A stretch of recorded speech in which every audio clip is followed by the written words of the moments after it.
meus amores, sejam bem-vindos ao canal Marco o Encontro. Eu sou Marco Renes. Como sempre, se inscreva no canal. Se você ainda não é inscrito, é super fácil, é só clicar no inscrever-se, toca no sininho para receber as notificações e vamos pro vídeo. Hoje eu vou receber uma querida. Na verdade, ela é uma mulher talentosíssima. A Samantha Kim nasceu no Rio de Janeiro e, devido às suas habilidades culinárias, logo formou-se chefe pela conceituada École Le Nôtre de Paris. Quando voltou ao Brasil, no contato com o universo do cacau na fazenda Leolinda em Ilhéus, na Bahia, como ela vai contar na sua entrevista, a Samantha passou por uma experiência tão profunda que a fez buscar um conhecimento maior sobre o cacau e a origem desse fruto tão brasileiro. Daí surgiu o projeto revolucionário do chocolate que em uma década ganhou reconhecimento internacional na opinião dos maiores líderes mundiais, como, por exemplo, a nossa querida Rainha Elizabeth II. Hoje, marca um encontro com Samantha Kim. Olá, minha querida! Oi! Que prazer ter você aqui. Prazer é meu, imenso, com saudades. Com Obrigada muita de saudade. me receber, né? Imagina, eu que te agradeço. É uma honra ter você aqui no canal. Sei que os nossos espectadores vão ficar inspirados, vão ficar emocionados e apaixonados, porque você é essa pessoa que cativa mesmo todo mundo. Ai, E para obrigada. começar esse processo aí de paixonite aguda com os nossos espectadores, eu quero saber quem é Samantha Kim. Conta pra gente. Ai, estou tentando descobrir também. Graças a Deus, eu acredito que na vida a gente tem sempre a crescer e essa é a beleza, inclusive, né? Então, eu sou um projeto em constante transformação. E o que muito me agrada. Adoro aprender novidade. Adoro me deslumbrar. Sabe que adoro, desculpa, eu estou começando assim de uma maneira, mas é assim, ontem eu vivi uma coisa tão legal, porque tinha uma pessoa que tinha um conhecimento enorme, e eu achava, sempre olhei assim, ai, que chatice, que chatice, que chatice. E aí eu conheci o trabalho da pessoa um pouco melhor e vi o quanto eu era boboca. Assim, gente, é um trabalho incrível, é uma mulher incrível, lá. E eu estava conversando com ela, nossa, que delícia que é a gente poder se surpreender com a vida. Tem nada mais bacana do que isso. Que, aliás, foi como eu comecei o chocolate, a gente vai chegar nesse momento. Foi num momento exatamente igual a esse, onde eu pensei, eu achava que eu estava num caminho que eu sabia, e de repente, meu Deus, eu não sei nada, tenho que começar do zero. E é uma delícia, né? Não perder essa inocência infantil, esse olhar curioso, né? Mas eu acho que eu sou, para a gente entrar um pouco aqui nessa conversa, eu sou uma pessoa apaixonada pela vida. Eu acho que é o que melhor me descreve. Samantha Kim é uma pessoa absolutamente apaixonada pela vida e pelas pessoas. É o que me instiga, é o que me faz acordar de manhã feliz. E eu sou feliz. Mesmo em tempos de pandemia, mesmo quando tudo ao seu redor fica arrasado e triste, perde a esperança, eu não perco. Eu gosto muito de viver. Eu acho que eu tenho um olhar privilegiado para a vida. Eu fico feliz que a minha janela me dá cenários lindos, mas eu acho que mesmo quando a vida não te dá uma janela linda, a gente tem que buscar essa janela, né? Porque é o nosso olhar. O nosso olhar muda tudo, né? É a história de olhar um copo meio cheio e meio vazio. Exatamente. Essa eu acho que é a Samantha aqui. Pelo menos eu gostaria que fosse assim.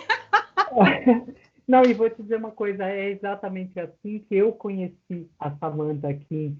Havia uma curiosidade, porque eu conheci primeiro o produto dessa paixão, que foi o chocolate, como ele chegou para a gente na Casa Pau Brasil, e depois de ver você em alguns vídeos, conversar pelo Skype, algumas vezes em alguns treinamentos, eu já me interessava por aquela essência que tinha tanto carinho, tanto amor, tanta coerência com aquilo que eu sentia quando eu provei o chocolate, né?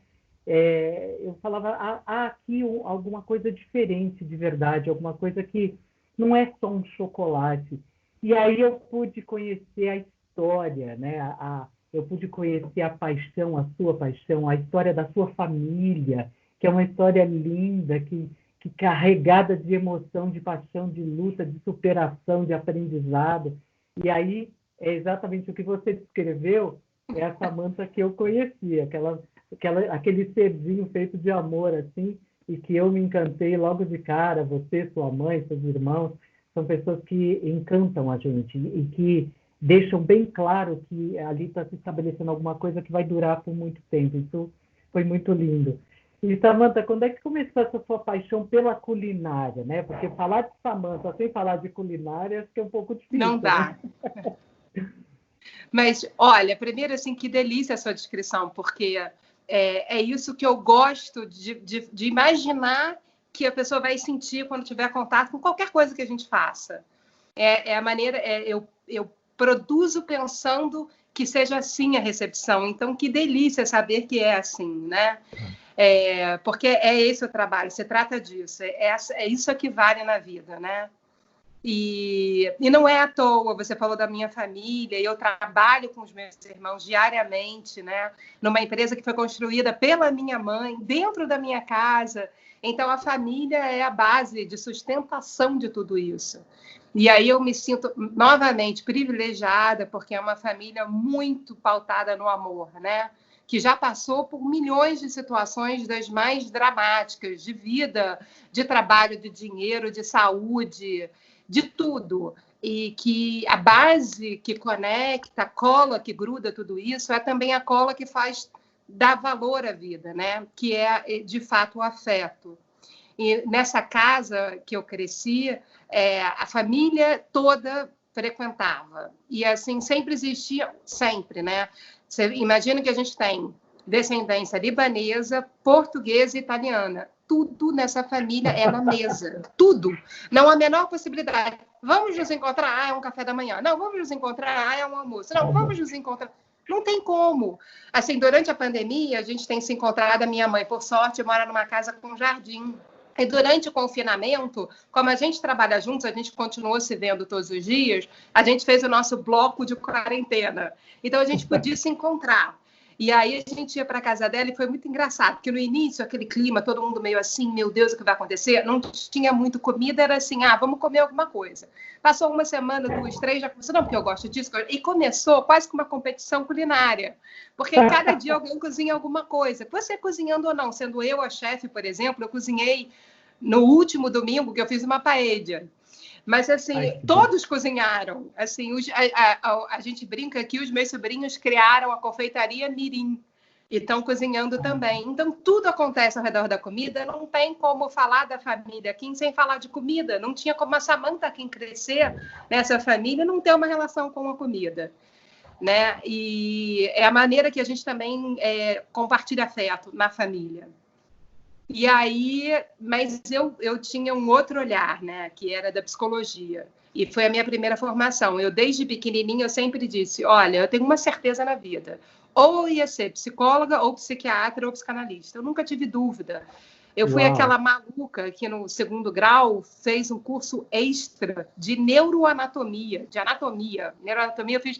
Depois, na faculdade, que eu fui monitora de neuroanatomia, assim, cortava o cérebro, mostrava que o cerebelo era não sei o que lá.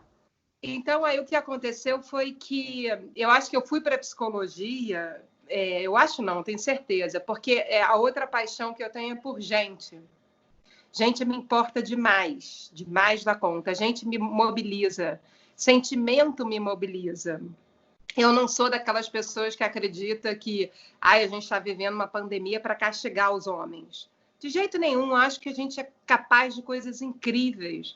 Eu acho que o mundo está cheio de pessoas como você que vão fazer parte da minha história, que chegou num projeto como era da Casa Pau Brasil e transformou aquele ambiente só com a sua energia, com a sua alegria. Assim, isso não tem preço. E, assim... eu quero mudar isso? Isso é maravilhoso. Eu acredito que tem muito mais gente especial e maravilhosa no mundo do que a gente vê no jornal. Acho que o jornal fica mostrando para a gente coisas horrorosas, quanto tem pessoas capazes de coisas incríveis, né? Quantas vezes você andando na rua recebeu aquele sorriso que mudou o seu dia, né? Então, enfim, sem entrar muito nessa brincadeira, porque eu realmente gosto muito de gente. Gente me emociona. Gente me emociona. E aí eu fui fazer psicologia e achei que era isso, que eu ia virar psicanalista, etc. E aí comecei até a atender, eu atendia, Marcos, até numa clínica psiquiátrica, eu me lembro fazendo estágio numa clínica psiquiátrica que eu dava plantão noturno, do tipo, umas coisas assim, umas histórias surreais. Sabe que uma vez, depois de já estar fazendo gastronomia, uns anos depois, eu encontrei um paciente da clínica psiquiátrica num supermercado, e eu tinha saído com a roupa de chefe do trabalho, tipo 11 horas da noite, comprar coisas para minha casa. E aí ele olhava para mim e disse, cara, eu estou surtando, não estou surtando, porque aquela não era, não é possível, agora de chefe, ele olhava para mim, eu não falei nada mesmo, a minha vontade, sou eu mesma, é que a coisa mudou um pouco. Mas posso te falar uma coisa, Samantha, experiência pessoal.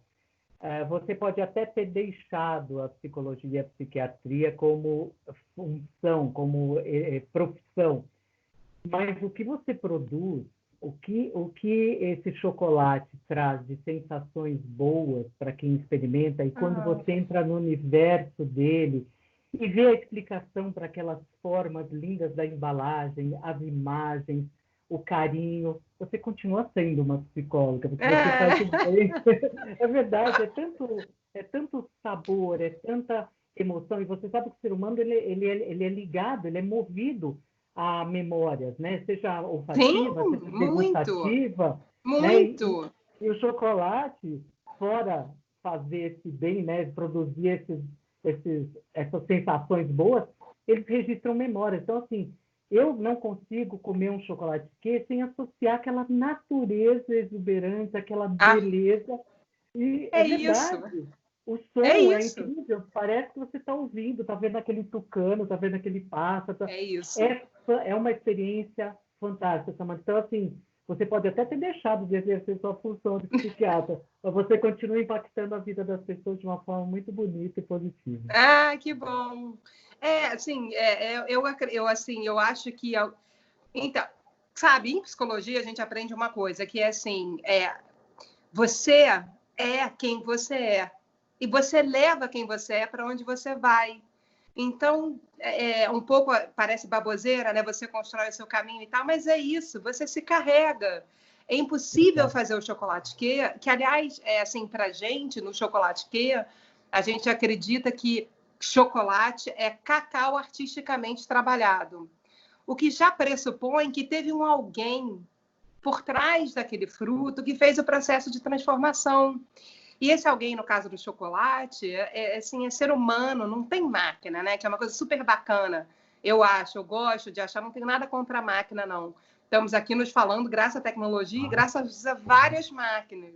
Mas, no caso do chocolate, é um trabalho manual durante uma boa parte do trabalho, que, assim, não tem como eu fazer um bom chocolate se o cara não foi lá na fazenda e, com toda paixão e amor, colheu aquele fruto que estava perfeitamente maduro no dia certo, naquele dia exato. Porque se não for naquele dia, ele vai voltar para o meio da floresta daqui a 3 dias para colher aquele fruto, naquele que seria o dia ideal daquele fruto.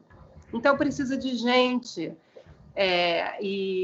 Assim, então as coisas se retroalimentam. Não é só gastronomia, não sou eu, a faca e a minha técnica. Ou o meu paladar, como no caso do chocolate, que é fundamental. É também todas as mãos que se envolvem nesse trabalho. Então, é sempre gente, né? E que bom que isso transparece, porque é real, é isso mesmo. É muito ruim quando você compra alguma coisa que isso tudo não aparece, porque aí a gente comeu, aí sim, a máquina deixou de funcionar a nosso favor e ela passou a nos padronizar. E aí a gente começa a achar que o normal é ser todo mundo de um jeito, o normal é não sei o quê.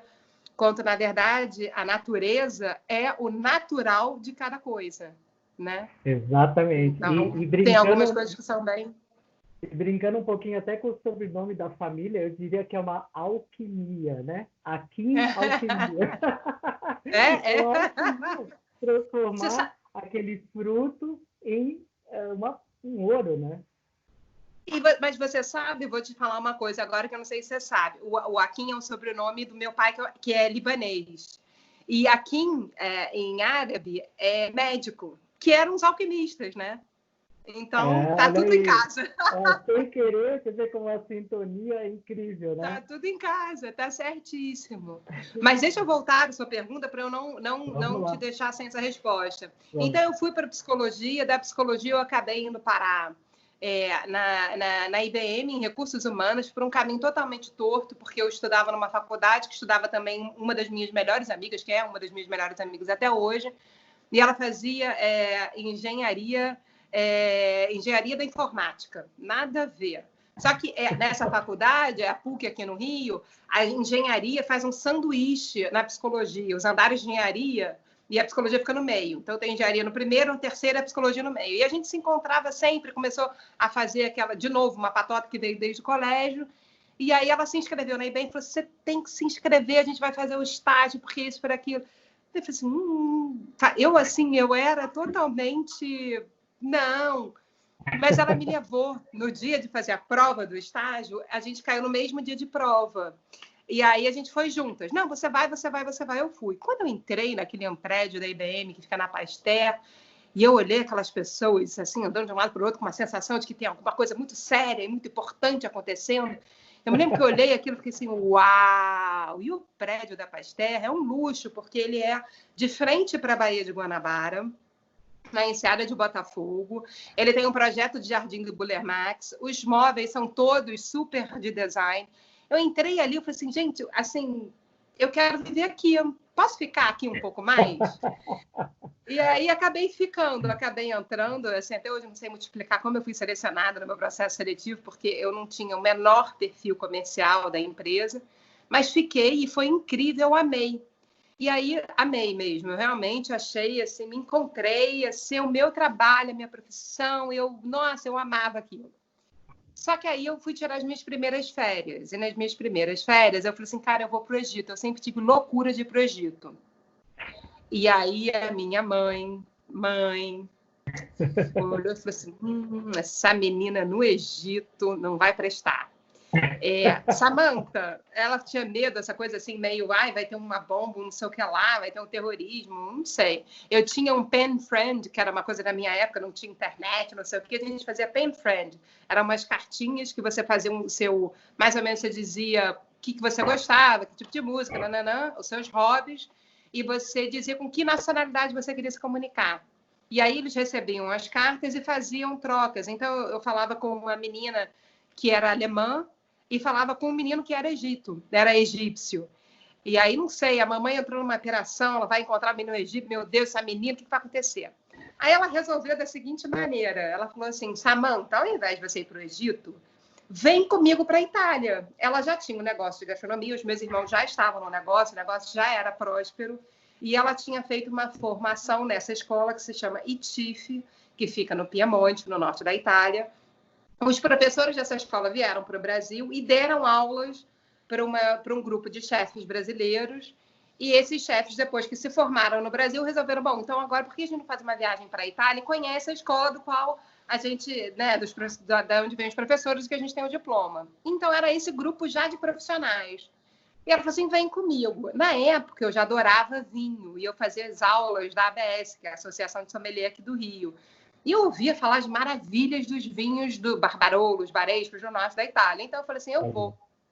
Mas, Marcos, você conhece minha mãe? Vai ver a cena. A gente sentado na casa dela, tipo assim, 2 semanas antes de viajar, e ela assim, Samantha, você tem que ter uma roupa de chefe. E eu, mitidérrima, super petulante, sentei assim na sala, mãe, roupa de chefe? Fala sério, né? Eu não vou ficar com seus amigos cozinheiros. Eu vou beber os vinhos, eu vou passear. Esquece, nada de roupa de chefe. Eu ponho uma camiseta branca e vou para aula. Assim, ridícula.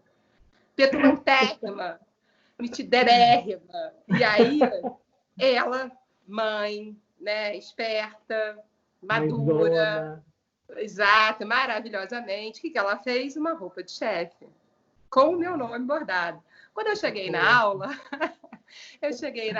e foi super engraçado, porque o grupo todo foi numa companhia aérea, a gente foi em outra. E aí a gente chegou depois, a gente chegou de madrugada, já estava todo mundo dormindo e tal. Aí o que ela fez? No dia seguinte, a gente acordou e eu falei assim, bom, eu vou à aula por uma questão de educação. Eu não vou ser aquela que chegou de madrugada, não falou nada com ninguém, nunca apareceu, ninguém nem sabe a cara dela. Eu vou à aula, botei a roupinha e fui. Quando eu cheguei na aula, eu assim, opa, peraí, ei, calma que eu tô gostando disso. E aí eu fui no primeiro dia até o final, aí eu fui no segundo dia, no terceiro dia, e era assim, era só chefe, Marcos, era só gente profissional.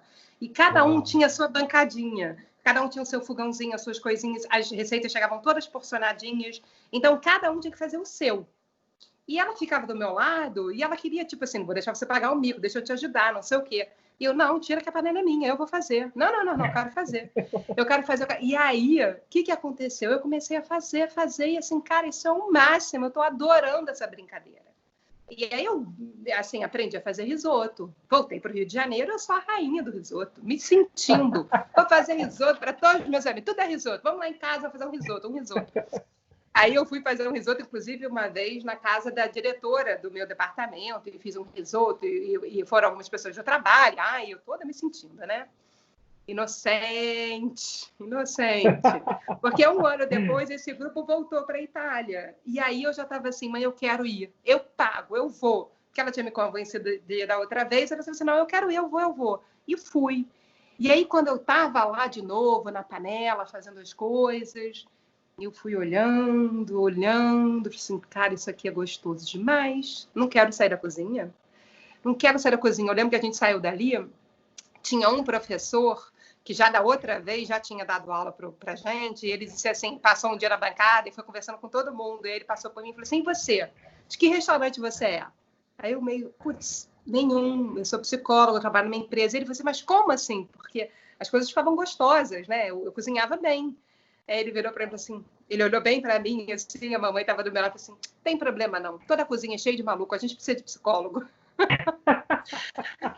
E isso ficou marcado para mim, tipo assim, cara, talvez esse seja um caminho, né? Então, dessa segunda vez, a gente saiu da Itália e foi fazer um pit stop antes de voltar para o Brasil, em Paris, que é um lugar que tem uma simbologia muito grande para minha família, porque a mãe da minha mãe era apaixonada por Paris. E ela fez uma coisa com os netos, assim, que a gente viajava com ela levava a gente a Paris, com ela e com a minha tia e a minha própria mãe. Então, era quase um ritual de passagem. E ela era muito apaixonada por Paris, ela falava francês, ela dava aula para a gente de francês quando a gente era pequeno. Então, Paris sempre foi um lugar muito afetivo, e essa avó, que foi uma pessoa muito presente, inclusive, na minha vida dos meus irmãos, uma época da nossa vida, a gente morou com ela. Ela é uma pessoa muito especial, assim, a gente carrega muitos ensinamentos dela. Então, a gente estava nessa cidade com toda essa magia e que tem a presença dela para a gente eternamente, e eu, de supetão, resolvi, cara, eu vou virar cozinheira. E a gente estava num grupo, assim, sentado, aquela coisa bem bucólica, bem coisa de chique, né? Sentada, tomando um vinho em Paris, assim, pede uma taça de champanhe e fala assim, olha, eu queria fazer um brinde porque eu vou virar cozinheira. Eu e uma amiga. E a mamãe ficou toda feliz, orgulhosa, era isso que ela queria. Ela secretamente já estava... Desde o começo, né, Samanta? Né? Pois é. E aí, eu e essa amiga, que eu conheci nesse curso na Itália, resolvemos, assim, um mês a gente mudou tudo e foi para a França, juntas, inclusive, e a gente se formou no Le Nôtre. E aí, da volta para o Le Nôtre, eu cheguei no Rio, e a gente começou o trabalho, e assim, o Joaquim já era bem estruturado e tal, e aí foi todo o caminho de conquistar primeiro o meu espaço internamente, né, porque as pessoas acham que, eu sou chefe, e acho que ser chefe é te dar uma carteirinha que você manda e todo mundo te obedece. As pessoas esquecem que chefe, assim, é um título de um cargo que você conquista, você se forma cozinheiro. Então, eu tive um processo de virar chefe, de fato, que não foram a minha mãe, os meus irmãos disseram, olha, agora ela é a nossa chefe.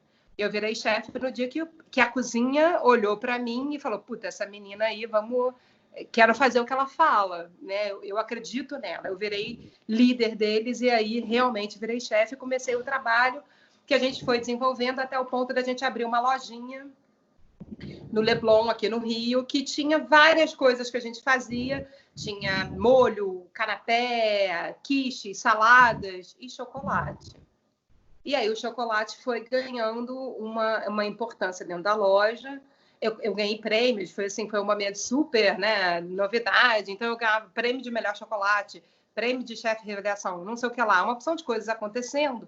Aquilo foi crescendo e isso chamou a atenção. Desculpa, estou me adiantando, mas posso Não, ir por indo? favor, eu estou amando esse papo, eu não quero te interromper de jeito nenhum, porque está fluindo tão gostoso. Vai embora, Samanta, vamos embora. E aí, enfim, e aí o que aconteceu foi que, de repente,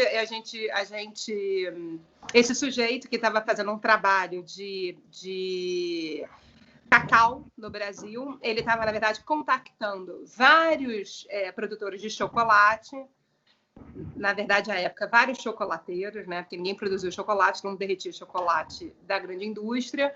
E aí ele me procurou e eu quis falar com ele. Aí, sabe, só uma parte, aí que eu acho que a vida vai, a oportunidade aparece, né? E aí a gente tem que estar preparado para ter esse deslumbre, que foi uma coisa que a gente estava conversando no início, que assim, é se deixar deslumbrar, né? É dizer assim, não, eu não vou usar essa roupa de jeito nenhum. Imagina se eu vou ter uma roupa de cozinheiro.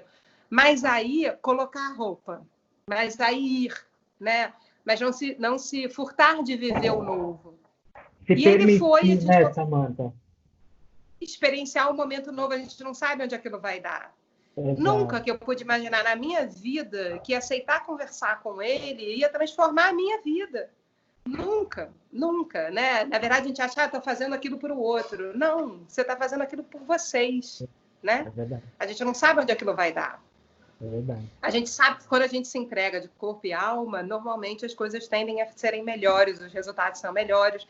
E mais do que isso, a nossa vida é mais feliz, porque a gente está se importando mais em viver a vida do que ter um carimbo para mostrar para alguém, né? Exatamente. Então eu recebi esse rapaz, chama-se Sérgio Venuto, que é uma pessoa bastante especial. E aí a gente ficou horas falando sobre o chocolate, e eu na França, quando fiz a formação no Venuto, estudei chocolate.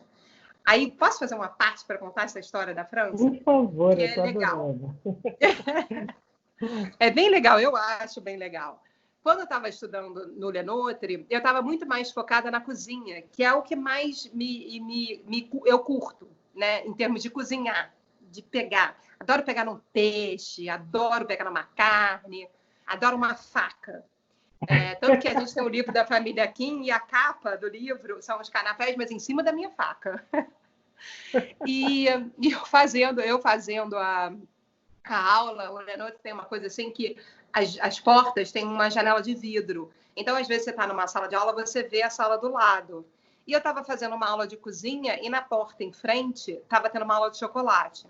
E eu comecei a olhar aquela aula, alguma coisa ali chamou a minha atenção. E eu olhava para a aula, e a maneira que o professor se movimentava, e assim, a relação dele com o chocolate, aquilo foi me encantando de alguma forma. Aí a gente senta na hora do almoço no Lenotre, num refeitório comum. Então, senta todo mundo junto e eu sentei perto desse professor, que eu não conhecia. E aí sentei perto dele, estou fazendo a formação, etc e tal. Aí eu queria te dizer que eu estou na sala em frente, estou tendo aula, não me lembro, com Jean-Louis e tal, mas eu estou muito impressionada com a sua aula, eu não consigo parar de olhar a sua aula. Você tem alguma coisa na sua relação com o chocolate que é muito especial.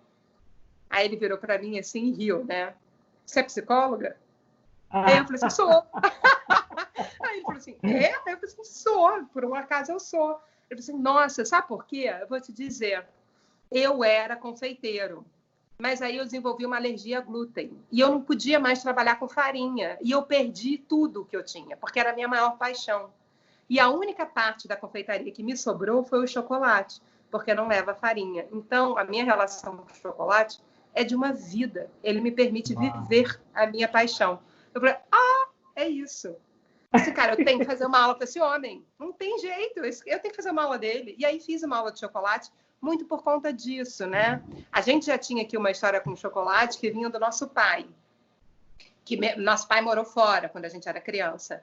E ele viajava e quando ele voltava, ele sempre trazia na mala uma comida. Sempre.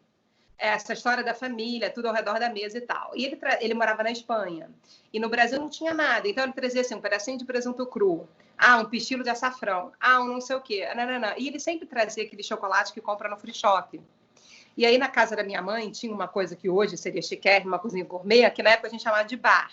e no bar tinha um baleiro, e ele enchia o baleiro com essas caixinhas que ele trazia de chocolate.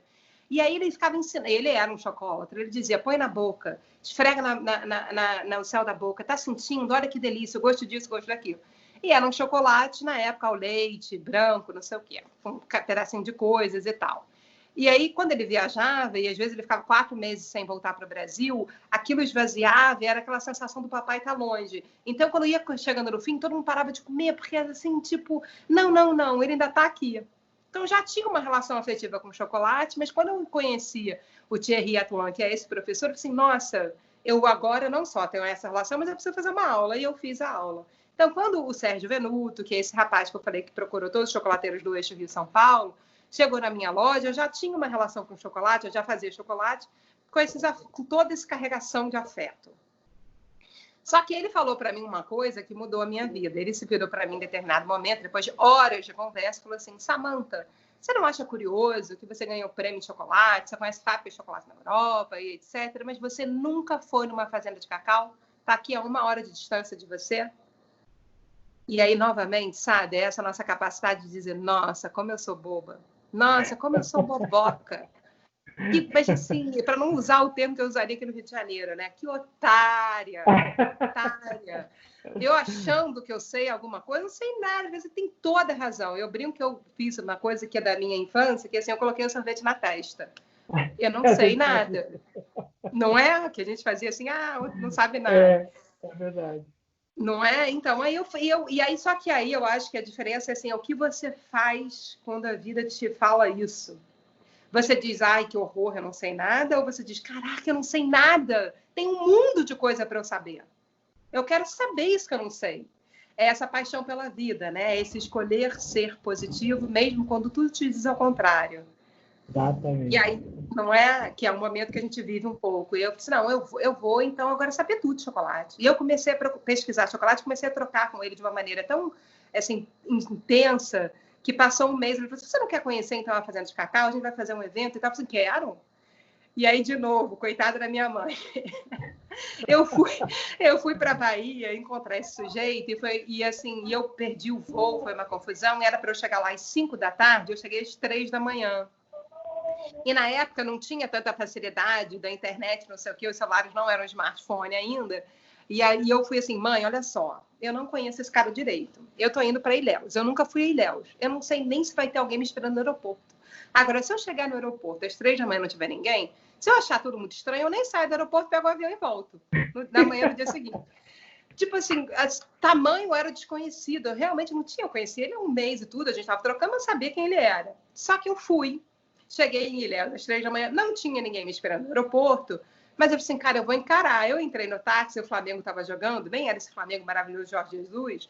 Mas eu sou flamenguista. Eu já entrei, o Flamengo tinha ganho um jogo. Eu já entrei falando do Flamengo. O cara era Flamengo também. Então, assim, eu vou entrar nesse carro. Não sei para onde eu vou, mas eu vou. E aí, no dia seguinte de manhã, eu me lembro de mandar uma mensagem assim, olha, gente, eu cheguei aqui, eu vou acordar às 7 e pouco da manhã, meu horário de acordar mesmo, 7 horas eu estou pronta, se aparecer alguém para me pegar, ótimo, se não aparecer, eu volto para o povo. E aí, de fato, apareceu alguém e foi muito engraçado, porque o próprio Sérgio Venuto teve uma dor de dente e tal, não sei o quê, não foi na visita, mas eu fui para essa visita das fazendas. E era um pequeno grupo e a gente começou a visitar fazendas. E aí eu cheguei na primeira fazenda, de novo, a errada, porque eu não tinha noção de que eu ia entrar numa floresta. Eu estava assim, a carioca com tênis all-star, branquinho, de não sei o quê. Tipo assim, eu andei a primeira visita de mãozinha dada com o dono da fazenda, que ele devia olhar e dizer assim, essa menina é louca, para onde eu acho que ela vem? Para um pomar, para colher laranja? Sabe? Não tem noção do que está fazendo. E não tinha mesmo. E aí, nesse momento, nesse primeiro dia, já eu conheci o João Tavares, que é até hoje, assim, nosso grande parceiro, um amigo querido. E eu brinco, assim, até eu fiz um vídeo para o Instagram do Chocolate Que, né, e dizendo assim, cara, o João não foi um encontro, foi um reencontro, porque foi uma sintonia, uma sinergia, assim, eu me senti imediatamente bem. Assim, eu olhei e falei assim, cara, esse cara tem alguma coisa especial, tem um algo a mais. E, de alguma maneira, ele sentiu da mesma maneira, ele me convidou para visitar a fazenda dele, e aí, no primeiro dia, acho que ele falou alto, foi uma opção de gente, que era uma outra fazenda. É o da Fazenda Leolinda. Então, a primeira fazenda que a gente foi nem foi a Leolinda, foi a segunda. Que aí nesse dia foi mais gente. No dia que a gente foi na Leolinda, foi depois dessa primeira visita, eu falei assim, amanhã você quer conhecer a Leolinda? E era o dia que eu voltava. Eu falei, quero. Então, tipo 6 horas da manhã. Tá ótimo. Marcos, ele foi me buscar. Quando a gente entrou na Fazenda Leolinda, que é uma coisa assim, a fazenda fica, sei lá, 40 minutos de Ilhéus, 1 hora, e é numa estrada, mata dos 2 lados, floresta tropical, e não tem assim agora um super portão Fazenda Leolinda. Tem, de repente, um buraquinho na mata. Caminho. Aí você entra no buraquinho. Se você entrar no buraquinho, você entra numa fazenda que não é a Leolinda, é outra fazenda. Você passa pelo meio dessa fazenda, vai cumprimentar um outro e tal, e aí, de repente, tem uma porteira simples, no meio do nada, que é a porteira da Leolinda. E aí, quando você chega na Leolinda, assim, eu entrei naquele lugar, eu falei assim, gente, Deus está aqui. Não tem como. Não tem como. É um lugar muito especial. E as pessoas que estão lá, o César, o Dominguinhos, assim, eles são muito especiais. E eu comecei a provar vários cacau. Eu vivi uma coisa lá, já voltei diversas vezes na Leolinda, e eu acho que eu poucas vezes vi o que eu vi, por sorte, nesse primeiro dia, que era todos os coxos estavam cheios, cada um num dia de fermentação, vários tipos de cacau, e o meu coração ficou ali. Eu não sei dizer. Meu coração genuinamente ficou ali. Eu me lembro que eu voltei dessa primeira ida à fazenda, a gente no carro, ele me deixou dali direto no aeroporto. Eu entrei no avião com a mão toda suja de terra, não deu tempo nem de lavar a mão. E eu me lembro da gente voltar no carro conversando. Tava o João Tavares e o Sérgio Venuto, que foi quem me proporcionou tudo isso. Se não fosse ele, eu não estaria aqui. E a gente entrou, e quando a gente estava voltando no carro, né, entrou no carro para voltar, o Sérgio é uma pessoa muito entusiasmada, assim, que quer mudar o mundo, ele quer fazer. Ele dizia, você tem que fazer um chocolate, você tem que fazer um chocolate. Eu dizia, Sérgio, como fazer um chocolate? Como eu vou construir uma fábrica de chocolate? São milhares e milhares de centenas de reais investidos para eu fazer um chocolate para vender na minha loja, não faz sentido. Eu não vou fazer um chocolate, não cabe. Porém, você vê que eu sou petulante, né? Porém, eu faço uma promessa. Essa promessa eu faço. Eu vou levar essa história onde eu for. Vocês têm uma voz. Eu vou contar sobre o cacau brasileiro. Eu vou contar sobre o que eu estou vendo.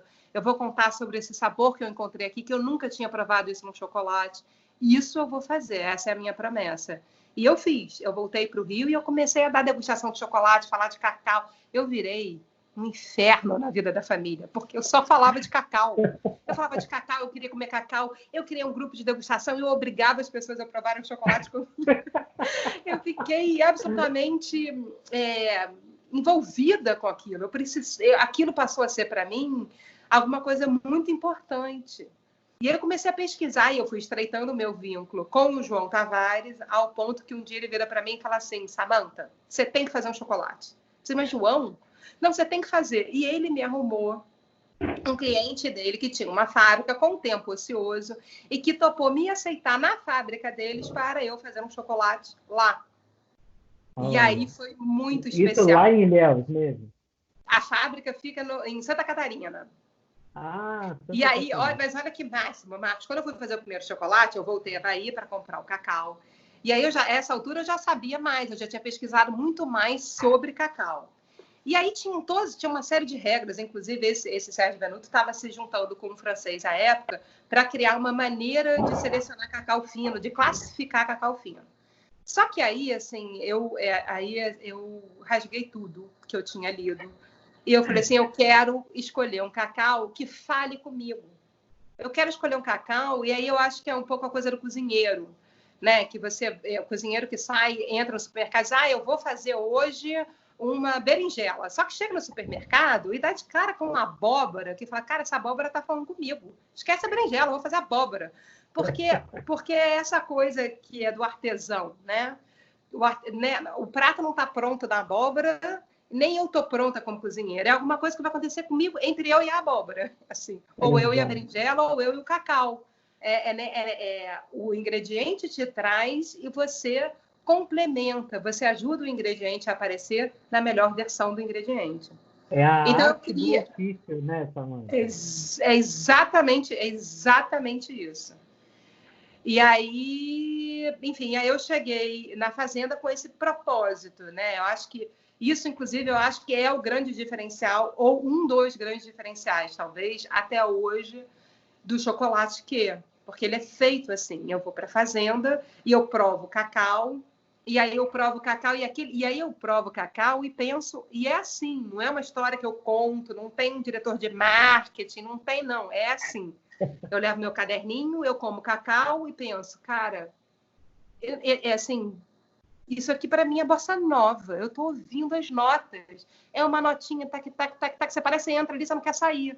Ou então eu ponho o cacau, caramba, isso aqui é punk, isso aqui é too much para mim, porque isso daqui tá um tiquitum, tiquitum, eu não vou dar conta. É alguma coisa que acontece entre você e aquele alimento, é aquilo que ele me transmite, é aquilo que eu enxergo, e aí eu como alguma coisa, isso é incrível, eu preciso trabalhar com isso, porque isso está me movendo, isso está me emocionando. E aí eu escolhi o primeiro cacau e levei, e até hoje é assim, levei para a fábrica. Só que quando eu fui para a fábrica, o João estava já tão empolgado que ele quis ir junto. Ele foi junto comigo.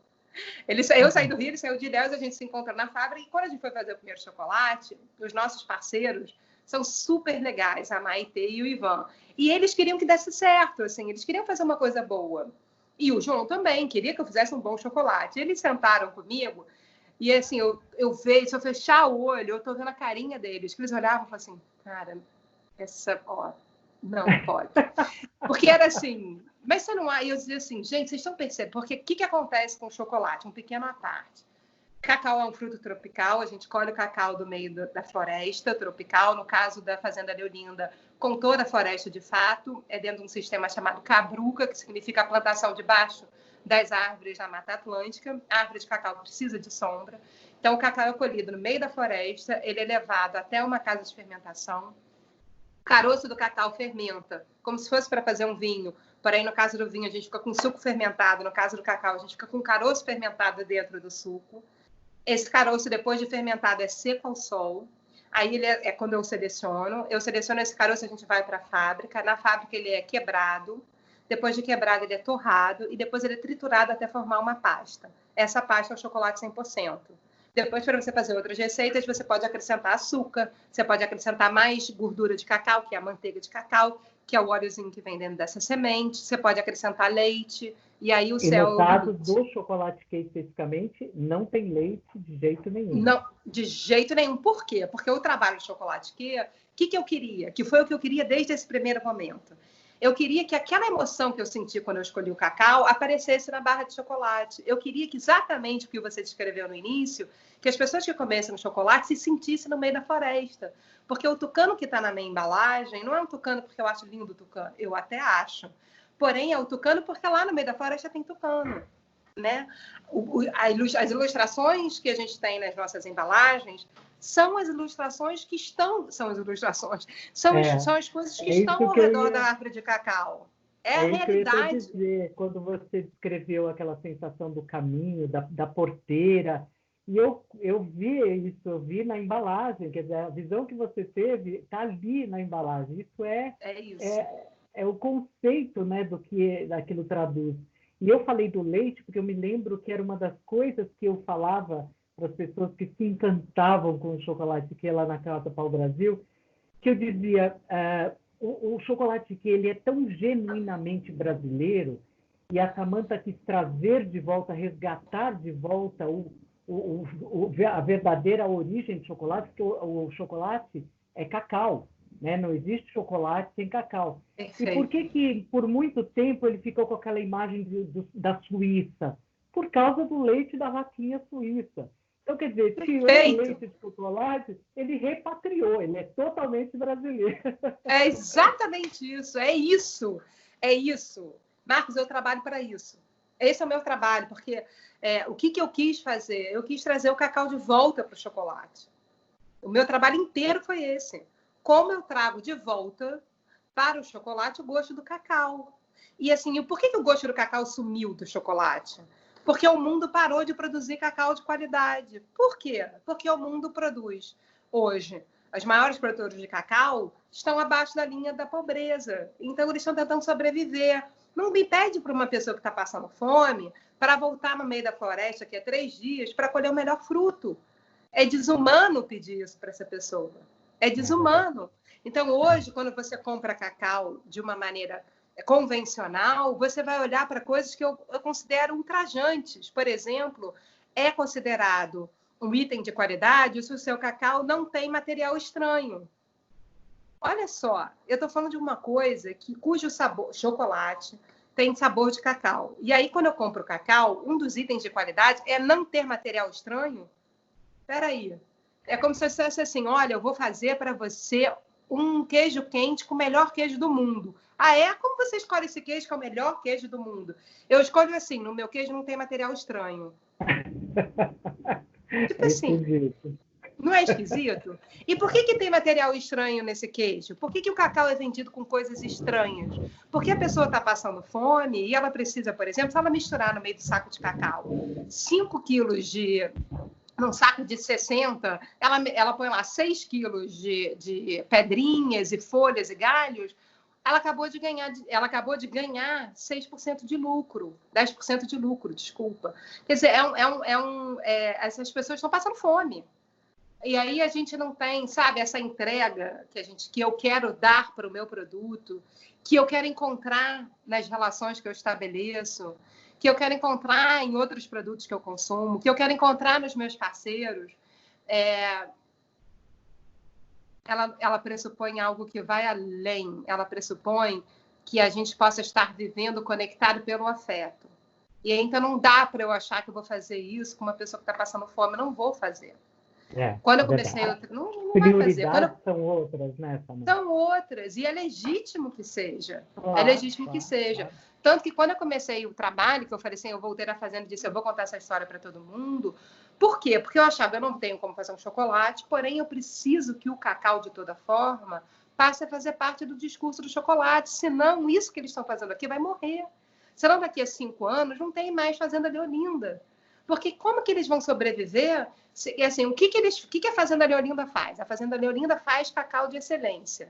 O que significa? Significa que alguém como um Dominguinhos, para quem eu trabalho, que assim, tudo que eu faço é para que o Dominguinhos tenha orgulho do que eu estou fazendo, que mora lá no meio da fazenda, que vai captar o cacau, que vai receber o cacau, que vai olhar o cacau, que vai respirar cacau e qualidade, que vai entregar a sua vida inteira ao cacau, tenha um preço justo na hora da compra daquele cacau. Senão ele não pode fazer tudo isso.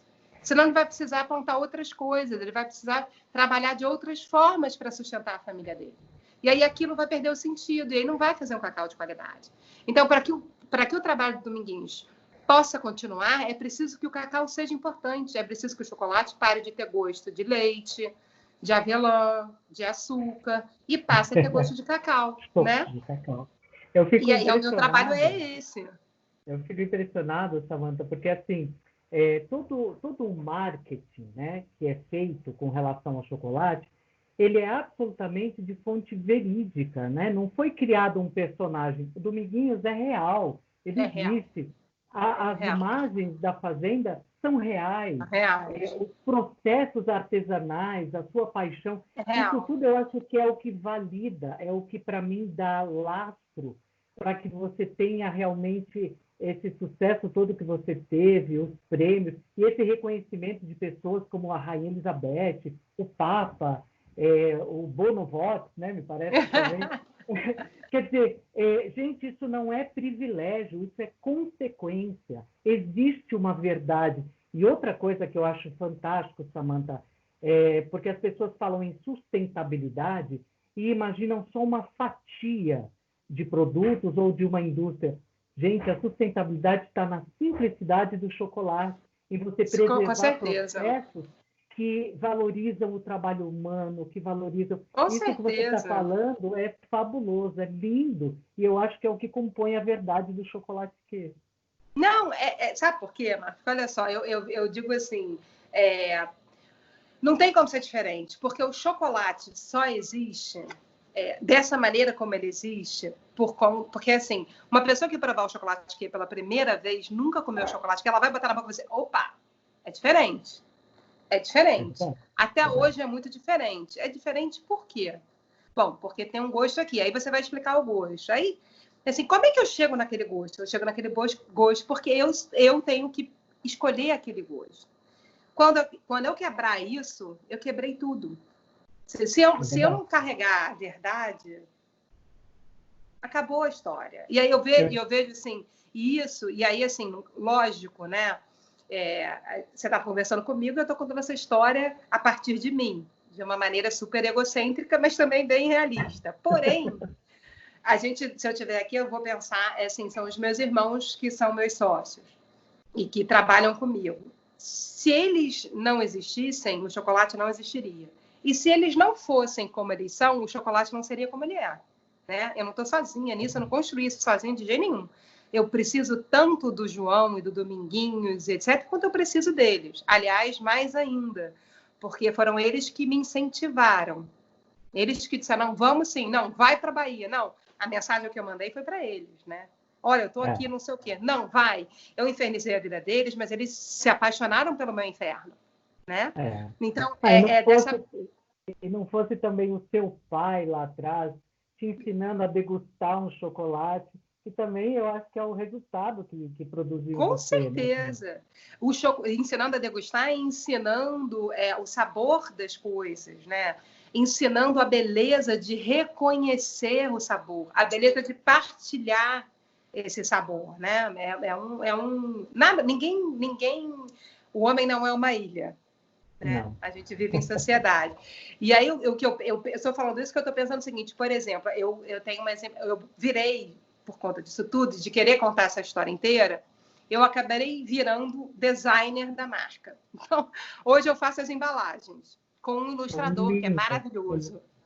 É uma nova paixão. E aí, por exemplo, então tem um ilustrador. E aí, qual é a relação que eu estabeleço com esse ilustrador? E aí a gente agora, por exemplo, desenvolveu um fornecedor novo de latas. E eu me lembro que a primeira lata que a gente foi fazer, o Rodrigo dizia, não, mas a Samanta vai até acompanhar. E eles ficam em São Paulo. Eles diziam, mas ela não precisa vir aqui. A gente está 1 hora em São Paulo. Eu disse, não, mas ela vai. Não, mas não tem porquê. A gente manda uma prova. Eu disse assim, não, mas não é isso. Eu quero ir lá porque eu quero ver na hora que sai da máquina qual é o tom da cor que está saindo. E é muito engraçado que a primeira vez que eu fui, eles ficaram meio assim, aí até o dono, assim, tipo assim, ela vai ficar aqui no escritório para te oferecer um café e tal. E aí a última vez que eu fui, todo mundo já sabe, eu fui direto pro cara da máquina, e já fico eu e ele, a gente conversa sobre a rabada, porque eu adoro cozinhar rabada, ele me pergunta, e aí, não sei o quê, sabe? Porque assim, eu quero acompanhar até o final, e eu quero, como aconteceu, por exemplo, na pandemia, que a gente lançou uma lata nova, e eu não pude ir para lá, mas ele me mandou no WhatsApp, ele não precisou passar por ninguém. Ele falou, Samanta, eu vou fazer um vídeo para você. É o cara que está na máquina. Assim, que é uma pessoa foférrima e que eu fico super tranquila que ele está fazendo a embalagem e eu tenho certeza que eu vou receber uma embalagem linda, porque ele fez com amor. Então, assim, acho que toda essa cadeia, não é só o Dominguinhos, claro, né? claro. Todo mundo que se envolve nesse projeto está nessa sintonia, porque o que a gente está fazendo não é chocolate. A gente também faz chocolate, né? Por conta do chocolate, a gente faz todas essas outras coisas, que é compartilhar afeto, que é falar de um Brasil tropical, que é falar de uma gente que se dedica com paixão, que faz um trabalho de excelência, né? Que faz um trabalho extraordinário. Eu não estou só vendendo chocolate, eu faço muito mais, eu inclusive vendo chocolate. É assim que eu vejo. Mas é verdade, as pessoas se encantavam lá e primeiro elas se apaixonavam pelo conceito, pela história, por aquele carrinho lindo que tinha lá na Casa Pau Brasil. E aí elas se sentiam motivadas a provar. Agora eu quero provar esse chocolate, porque ouviu uma história, havia um contexto, havia uma paixão. E é isso que vende, né, Samanta? Na verdade, o que as pessoas querem hoje em dia não é mais um produto. Não é só entrar numa prateleira de supermercado e ver lá 500 tipos de chocolate. A Casa Pau Brasil, por exemplo, e por isso eu acho que a coisa repercutiu tão bem, você entrava lá e você via pedacinhos do Brasil, seja na forma de roupa, seja na forma de chocolate, seja na forma de cachaça, seja na forma de artesanato, com a Maria Oiticica. Tudo aquilo Marcos, começava pelo sorriso que a gente era recebido. O sorriso, a alegria, o orgulho de estar ali. É uma paixão. Na verdade, eu me apaixonei por aquilo de uma maneira profunda e imediata. Na primeira conversa que eu tive com o Rui, quando o Rui falou para mim, olha, eu nem sei se esse projeto vai dar certo, falei, Rui, já deu certo, porque ele já existe aí na sua cabeça, né? Então, assim, quando a coisa existe dentro da gente, é só uma questão de externar, é só uma questão de colocar junto, mas já existe, né? Aquela energia já está ali, já existe. Então, é importante que as pessoas sintam. Marcos, né? Peraí, para. É isso. É só... Tudo que a gente está falando aqui é isso. Só que eu acho, assim, eu vejo, muitas vezes eu dou palestra, não sei o que, eu vejo a pessoa está tentando me dizer, mas me dá o pulo do gato, me dá o pulo do gato. Cara, olha para dentro. Porque está dentro de você. Porque foi exatamente o que você falou do Rui. O Rui tem essa energia, né? O Rui tem sonhos. Ele tem sonhos. E uma pessoa que sonha tem um primeiro ingrediente para realizar. Nasce na nossa cabeça. Depois é um esforço hercúleo, diário. É um compromisso, é uma perseverança. Dizer, eu não vou desistir. Não vou desistir, eu vou mais. E aí tem uma outra questão que é a pessoa diz assim, mas também é fácil, com sucesso, né? A pessoa vê... O que ela vê? Ela vê a fotografia, ela não vê o filme. Ela não sabe o quanto que você sofreu, o quanto você teve que se dedicar. Você acordou diversas vezes de manhã e disse, meu Deus, não vai dar certo. Não, vai dar certo. E você tentou mais uma vez. E quantas vezes a vida te disse não, e quantas vezes a vida te decepcionou, e quantas vezes você jurava que aquele era o caminho e não era. E você diz, meu Deus, sorvete na testa, mas eu não vou desistir. Não é? Mas é verdade. Não vou desistir. É uma experiência de exercício diário, né, Samantha? Eu ouvi uma frase uma vez que eu achei encantadora, que dizia assim, tudo aquilo que você pratica, você fica bom. Tem gente que pratica a maldade e fica o mais vilão do universo. Tem gente que pratica a bondade e fica bom. Quer dizer, tudo aquilo que você exercita, você acaba dominando, né? É isso. Você sabe que eu falo muito, eu dou muito um exemplo de alguma coisa aqui para mim, e aí, aliás, os dois cabem juntos e eu aprendi eles simultaneamente. Eu era criança e eu fazia aula de vôlei no Flamengo. E aí, no estádio do Flamengo, aqui, assim, tem o ginásio onde tinha o vôlei e o telhado do ginásio era a escada do campo de futebol, onde, na época, os jogadores treinavam. E aí eu ia para aula de vôlei, e aí o primeiro ensinamento, eu era preguiçosa. E aí a professora, e eu ia para, tipo assim, quando eu via que a bola não vinha muito redonda, eu já ia toda desleixada para receber a bola. E a professora virou para mim um dia e falou assim, olha só, Samantha, o seu instrumento de trabalho é você, não é a bola. A bola é o complemento, você tem que fazer o fundamento correto. E eu dizia, porque a bola tá murcha, a bola tá cheia, a bola veio de lá, eu era reclamona. Ela falou isso assim, e você nunca está na posição certa, porque sempre a bola tem um problema. Eu falei, caraca, tem razão, sorvete na testa. E eu comecei a ficar atenta para eu estar bem posicionada, se tivesse a bola boa ou não. E eu melhorei, né? Que é essa coisa da atitude, que é nossa, é a nossa prática. Depois, ela botava a gente para aquecer, correndo, subindo e descendo as escadas. E às vezes a gente estava subindo e descendo a escada e o treino do futebol, do time de futebol oficial, estava acabando. E o Zico já era um ídolo. O Zico já era, uau, o Zico. E eu não me esqueço que todo mundo acabava o treino deles, todos os jogadores iam embora, o Zico botava a camisa dele no canto da trave, e aí botava aquela barreira que na época era de ferro, e ele ficava jogando a bola no ângulo. Quando ele entrava no Maracanã lotado e acertava, não era porque ele era o Zico. É porque ele, sendo Zico, ia ficar, depois do treino, chutando no ângulo. E aí ele acertava aqueles gols incríveis. Então, para mim, isso foi uma lição. O Zico, né? E foi uma lição para mim, assim, de que você nunca está pronto.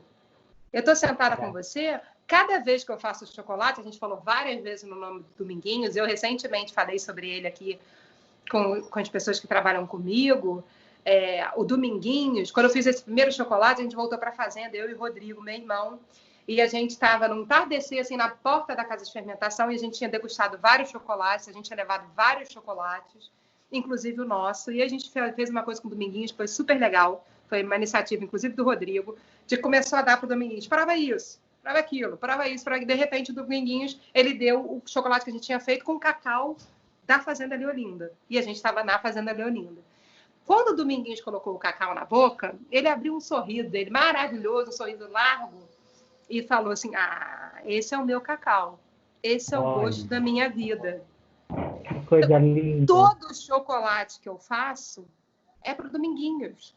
Tudo que eu faço, assim, todo sabor que eu penso, tudo que eu penso para essa marca, em termos de sabor, é para o Dominguinhos. É para ele, porque se o Dominguinhos comer e abrir um sorriso largo, tá certo. Se ele não reconhecer, tá errado, para tudo.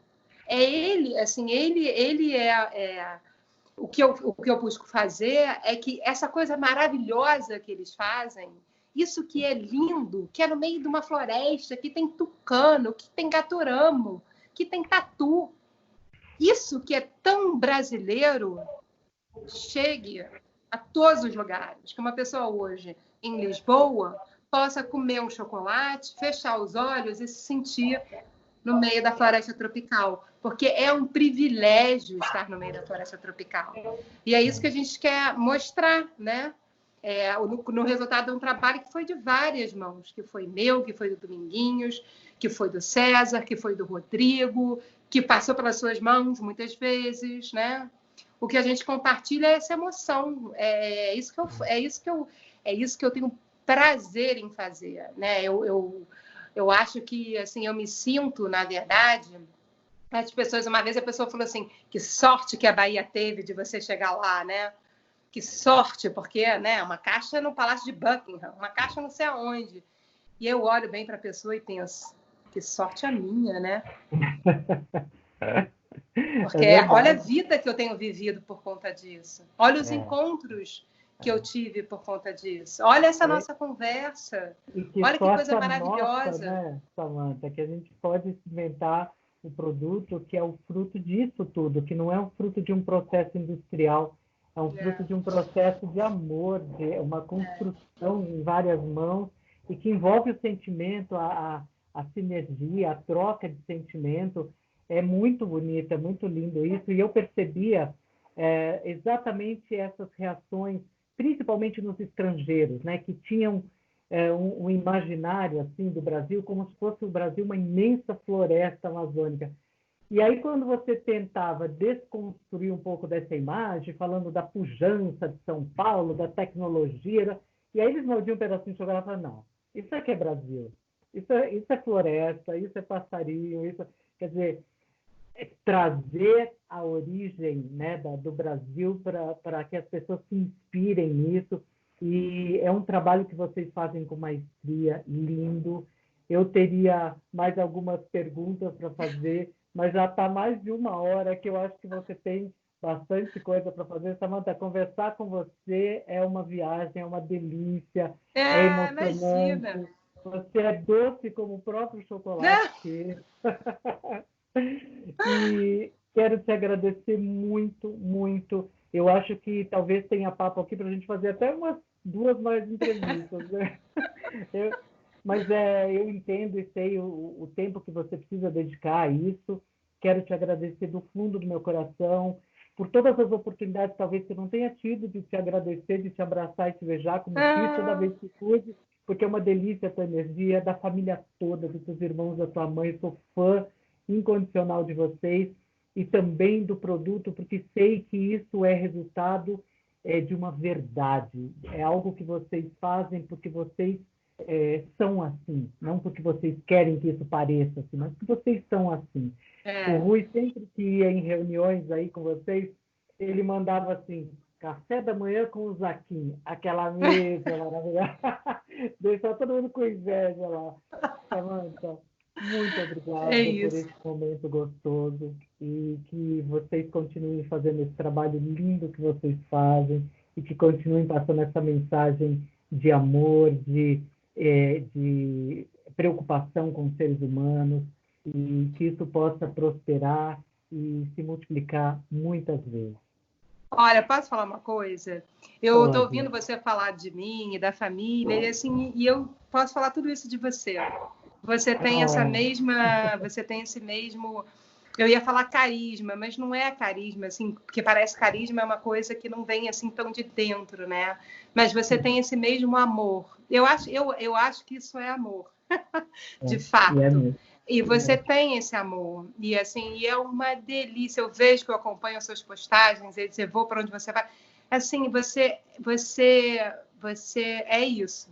E é uma delícia estar com você. E o abraço é tão gostoso para você como é para mim. E assim, eu olho que você tenha muito sucesso. Você vai ter, é uma questão de perseverança, porque é isso que a gente está falando. Você